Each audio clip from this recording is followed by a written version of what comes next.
Forget the battles, the bombs, and the great movements of armies. The true horror of World War II was often waged in silence, in sterile rooms and hidden laboratories, far from the front lines. This is a story of how science, the very embodiment of human progress, was twisted into a tool of unimaginable cruelty.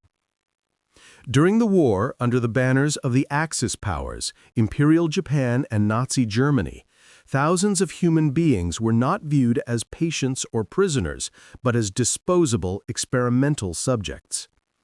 The aim was not healing, but tactical gain and the perverse pursuit of ideological purity. The locations are infamous. The frozen fields surrounding Auschwitz-Birkenau in occupied Poland, the secret isolated complex of Unit 731 near Harbin in occupied Manchuria. The perpetrators were doctors, researchers, and senior military officers operating under explicit state sanction. This is not fiction. This is documented history. We will uncover the clinical precision behind the starvation experiments at Dachau, the brutal freezing tests designed to save Luftwaffe pilots, and the appalling biological warfare research conducted by Japan's elite medical corps.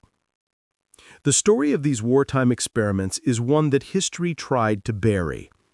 But understanding these atrocities is essential because the legal and ethical framework that governs medicine today, the very Nuremberg Code, was written in the blood and suffering of the victims of these forgotten labs. The Nazi regime did not simply allow medical abuse. It systematically integrated it into the state's racial and military agenda. The driving force was the doctrine of racial hygiene and the need to support the Wehrmacht, German armed forces, and the Luftwaffe, Air Force. The majority of these experiments were carried out in concentration camps, leveraging a captive population of Jewish people, Romani people, Slavs, political prisoners, and homosexuals. The sheer availability of victims removed all ethical boundaries for the participating physicians. The two most notorious centers for these experiments were Auschwitz and Dachau.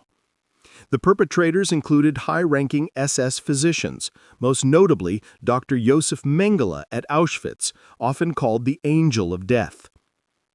Mengele's work focused primarily on genetics and twin studies. He subjected thousands of pairs of twins, mostly children, to horrific, often fatal comparative procedures in a warped attempt to prove the genetic superiority of the Aryan race. His precise, clinical cruelty remains one of the darkest aspects of the Holocaust. Meanwhile, at Dachau, doctors conducted research directly tied to the military's strategic needs, testing the physical limits of survival for the German military machine.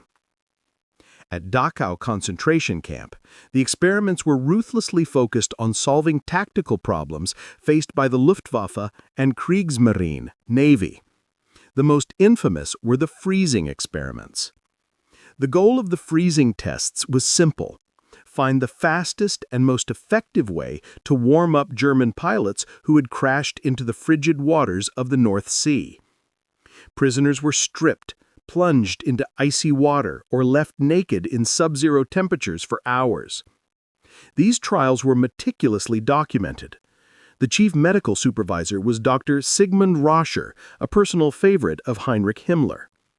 Roscher was tasked with testing various methods of resuscitation, including wrapping the victims in blankets, using dry heat, or, shockingly, forcing them into hot baths with women provided from the camps to gauge the effect of sexual stimulation on warming the body. The suffering was immense. Hundreds of prisoners died from shock, hypothermia, or the brutal resuscitation attempts. These weren't random acts. They were calculated, step-by-step procedures, with the subject's rectal and internal temperatures constantly recorded, their final agonizing moments charted on a graph. Equally barbaric were the high-altitude experiments conducted in a low-pressure chamber built at Dachau. Prisoners were locked inside, and the air pressure was rapidly reduced to simulate extreme altitude freefalls far beyond the limits of human tolerance. The purpose was to study the effects of decompression on pilots. Many victims convulsed, went insane, or died agonizingly as their brains swelled and lungs ruptured. The Nazi regime also used concentration camp inmates to test the efficacy of chemicals, vaccines, and potential biological weapons. The focus was less on human health and more on military resilience.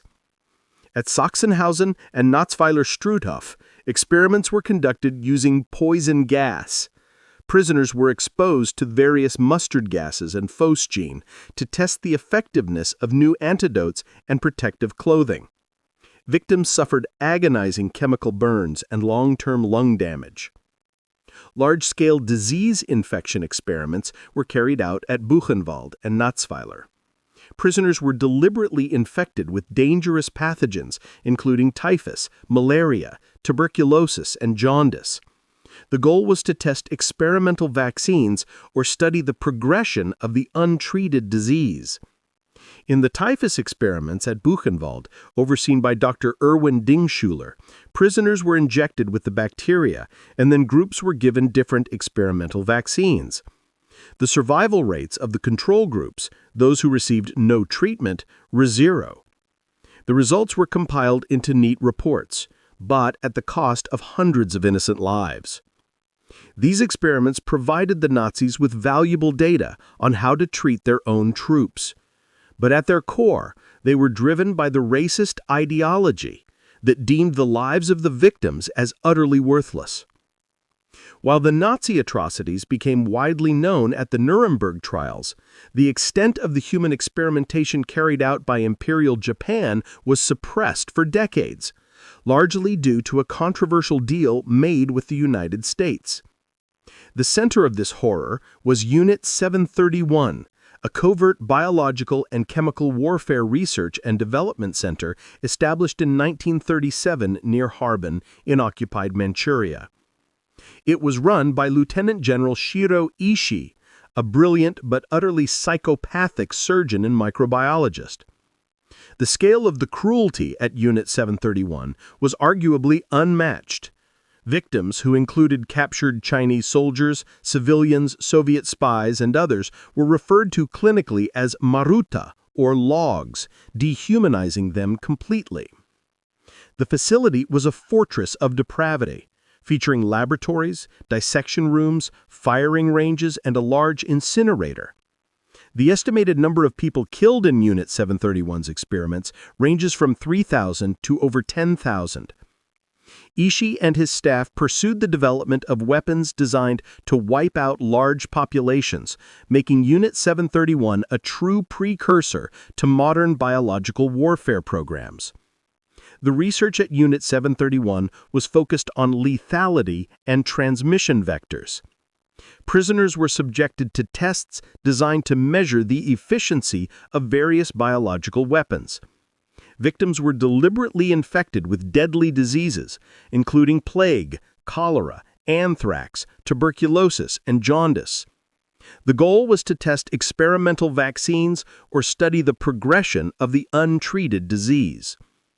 In the typhus experiments at Buchenwald, overseen by Dr. Erwin Dingschuler, prisoners were injected with the bacteria, and then groups were given different experimental vaccines. The survival rates of the control groups, those who received no treatment, were 0. The results were compiled into neat reports, but at the cost of hundreds of innocent lives.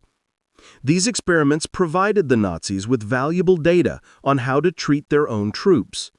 But at their core, they were driven by the racist ideology that deemed the lives of the victims as utterly worthless.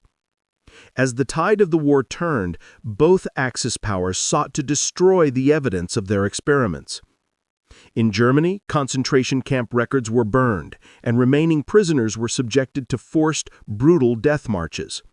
Many of the chief perpetrators, like Mengele, escaped justice and lived out their lives in South America with the help of secret networks.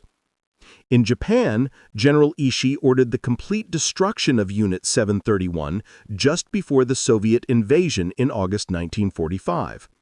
All surviving Maruta were murdered, the buildings were leveled, and the remaining staff fled, sworn to secrecy.